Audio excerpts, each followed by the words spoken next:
अस्सलाम वालेकुम everyone, welcome back to learning programme channel.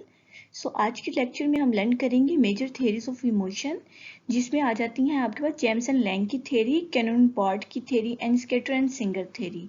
ये 3 मेजर थ्योरीज हैं जो इमोशन को एक्सप्लेन करती हैं। ये 6 पर्सन्स ने इस पे काम किया था, इमोशंस पे, और उन्होंने ये थ्योरीज प्रपोज की थी। सो डैट इन थ्योरीज को लर्न करने से पहले इस चैनल को सब्सक्राइब करें और बेल आइकन को प्रेस करें, और अगर आपको ये वीडियो पसंद आए तो इसे लाइक एंड शेयर ज़रूर करें। फर्स्ट वन हमने लर्न करना है कि कंपोनेंट ऑफ इमोशन क्या है। प्रीवियस लेक्चर में कंपोनेंट ऑफ इमोशन बहुत अच्छे एक्सप्लेन कर चुकी हूँ, आपने वहाँ से ये लर्न कर लेना है। हमारे पास बेसिकली 3 कंपोनेंट होते हैं। डिस्क्रिप्शन बॉक्स में आपको उसका लिंक मिल जाएगा, वहाँ से आपने इसको लर्न करना है। Physiological, neuro science and cognition. Cognitive जो से होते हैं हमारी थॉट होती हैं, फिजियोलॉजिकल हमारी बॉडी से रिलेटेड होती हैं, and neuro science is a mind and brain. ये आपको प्रीवियस वीडियो में इसका लेक्चर मिल जाएगा। डैट इसमें हमने न्यू चीज ऐड की है। जो हमारा जेम्स एंड लैंग था उसने हमारी फिजियोलॉजी पे काम किया था, फर्स्ट कंपोनेंट पे काम किया था जेम्स एंड लैंग थ्योरी वाले ने। ये 2 पर्सन हैं, जेम्स अलग पर्सन है एंड लैंग अलग पर्सन है, जिन्होंने मिलके काम किया था और एक थ्योरी प्रपोज की थी। उनका बेसिकली इमोशंस पे काम था, और उन्होंने इमोशन का one component is called the physiological component लिया था, जिस पे काम किया था। सेम कैनन एंड बॉर्ड ने क्या किया था, इसने mind and brain, neuro science की तरफ लेके गया था ये इमोशन की ब्रांच को। That Schachter and Singer 2 factor theory है। इसने जो काम किया वो हमारी थॉट पे, कोग्निशंस पे काम किया है। वन बाय वन हम इस थ्योरी को डिफाइन करते हैं with example. Actually in theories को लर्न करने का सिर्फ एक ही तरीका है कि आप इसकी स्टेटमेंट याद कर लें, जो कि इक्वेशन आपको नजर आ रही है सामने स्क्रीन पे। इस इक्वेशन को, इस लाइन को इसी तरीके से याद कर लें। आप जेम्स एंड लैंग थ्योरी पे पूरा लॉन्ग क्वेश्चन अटेम्प्ट कर सकते हैं। डैट बेसिक इसके है कि स्टिमुलस। अब देखिए कॉमन सेंस हमें क्या कहता है। कॉमन सेंस कहता है जैसे ही कोई चीज हमें नजर आती है, कोई भी स्टिमुलस आता है, हमें खौफ आता है, उससे हमें फेयर होता है, और उससे हम ऑटोमेटिकल अराउजल क्या करते हैं, हम उस उधर से कि हम वहां से भागने की कोशिश करते हैं या डर जाते हैं। ये कॉमन सेंस है। लेकिन जेम्स एंड लैंग ने क्या कहा, उसने कहा जैसे ही स्टिमुलस आता है, स्टिमुलस आने से, जैसे कि आपने डॉग देखा या स्नेक ज्यादा टेरिबल वो हो जाएगा ना एनिमल, डॉग जरा टेरिबल नहीं होता।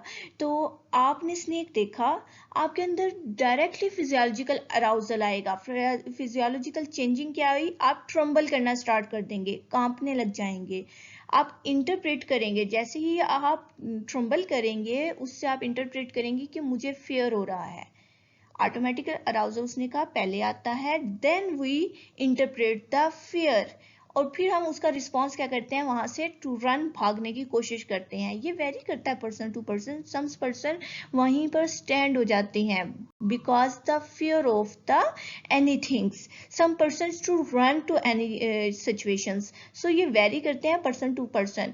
जेम्स और लैंग, जो कि मैंने अभी एक्सप्लेन किया, 2 अलग अलग पर्सन हैं, दोनों ने मिलकर काम किया और इन्होंने ये प्रपोज किया जैसे ही हम कोई स्नेक को देखेंगे या डॉग को देखेंगे, छोटे बच्चे होते हैं वो डॉग से भी बहुत ज्यादा फेयर करते हैं, हमारे ऑटोमेटिकल अराउजल आएगा, हम ट्रम्बल करना स्टार्ट कर देंगे। ठीक है, आप इसी के नीचे इसकी एग्जांपल्स को इनकोड करते हैं कि I feel affair because I am tremble.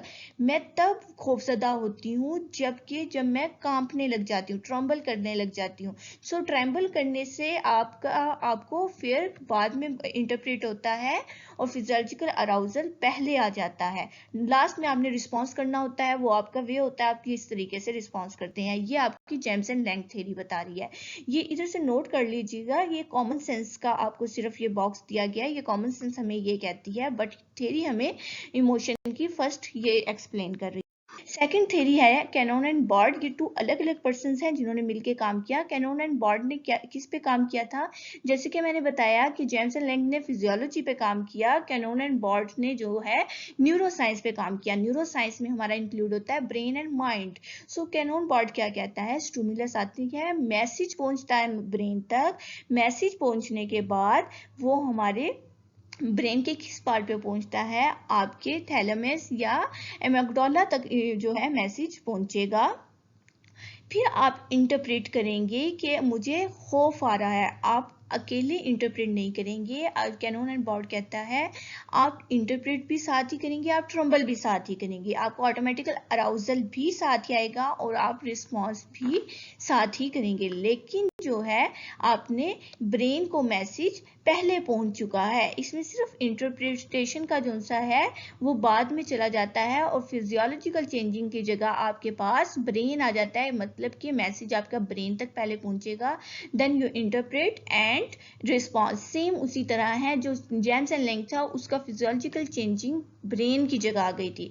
और कैनन एंड बॉर्ड कहता है कि रिस्पॉन्स जब हम करते हैं तभी हम ट्रम्बल कर रहे होते हैं, उससे पहले हम ट्रम्बल नहीं करते। पहले हम ब्रेन तक मैसेज पहुंचता है, वो इंटरप्रेट करता है कि वाकई में ही ये स्नेक है तो हमने वहां से भागना है, और आपका भागते वक्त ही आप ट्रम्बल कर रहे हैं। ये कैनन एंड बॉर्ड की थ्योरी है। इसको एग्जांपल में भी देख लें, जैसे ही वॉकिंग करेगा डॉग तो आपके मैसेज पहुंचेगा ब्रेन के एमिगडाला तक, और एमिगडाला के पास करने के बाद आपके पास response and automatic arousal zone से हैं वो इकट्ठे अराउजल अराइज हो जाएंगे। थर्ड वन है जो कि लास्ट थ्योरी है हमारे इमोशन की, स्क्वेटर एंड सिंगर थ्योरी। ये सिंगर थ्योरी वाले क्या कहते हैं, ये भी 2 पर्सन थे जिन्होंने मिलके काम किया। इन्होंने कहा स्टिमुलस आता है, फिजियोलॉजिकल अराउजल आता है। जैसे कि physiological arousal James and lake ने बताया था कि हमारे पास स्टिमुलस के बाद जो सा है फिजियोलॉजिकल अराउजल आता है कि हम ट्रम्बल करना स्टार्ट कर देते हैं। उसके बाद उसने कहा हमारा मैसेज, हम जब ट्रम्बल करते हैं उसके बाद हमारा मैसेज ब्रेन के सेरिब्रम तक पहुंचता है। उसके ब्रेन के सेरिब्रम तक पहुंचने जो सा हमारे पास कैनन एंड बॉर्ड था, उसने कहा था हमारे जो ब्रेन का पार्ट है वो firstly message stimulus directly brain तक पहुंचता है। लेकिन स्कैटर एंड सिंगर कहते हैं हमारे फिजियोलॉजिकल अराउजल आने के बाद, कोई ना कोई ऑटोमेटिकल सिस्टम होने के बाद हमारे जो सा है ब्रेन या कोग्निशन हमारी थॉट आती हैं कि ये चीज ट्रेरिबल है, और देन हमें वो फियर महसूस होता है और हम वहां से भागने की कोशिश करते हैं। ये सिंपल आपके पास 3 थ्योरीज हैं ऑफ इमोशंस की। अगर आपको इसमें कोई डिफिकल्टीज आती हैं तो कमेंट बॉक्स में कमेंट करें। अदरवाइज ये लॉन्ग एंड शॉर्ट क्वेश्चन के और MCQs के पॉइंट ऑफ व्यू से बहुत इंपॉर्टेंट है। इस 7 to 8 मिनट्स की वीडियो में आप इमोशंस की थ्योरीज को बहुत अच्छे से एक्सप्लेन कर चुकी हूँ, जिससे आप समझ सकेंगे, सो डैट अगर आपके पेपर में आता है तो आप इस पिक्चर्स को शो ऑन करके, इस डायग्राम्स को बना के बहुत अच्छे से लॉन्ग क्वेश्चन को अटेम्प्ट कर सकते हैं। सो अगली वीडियो तक अल्लाह हाफिज।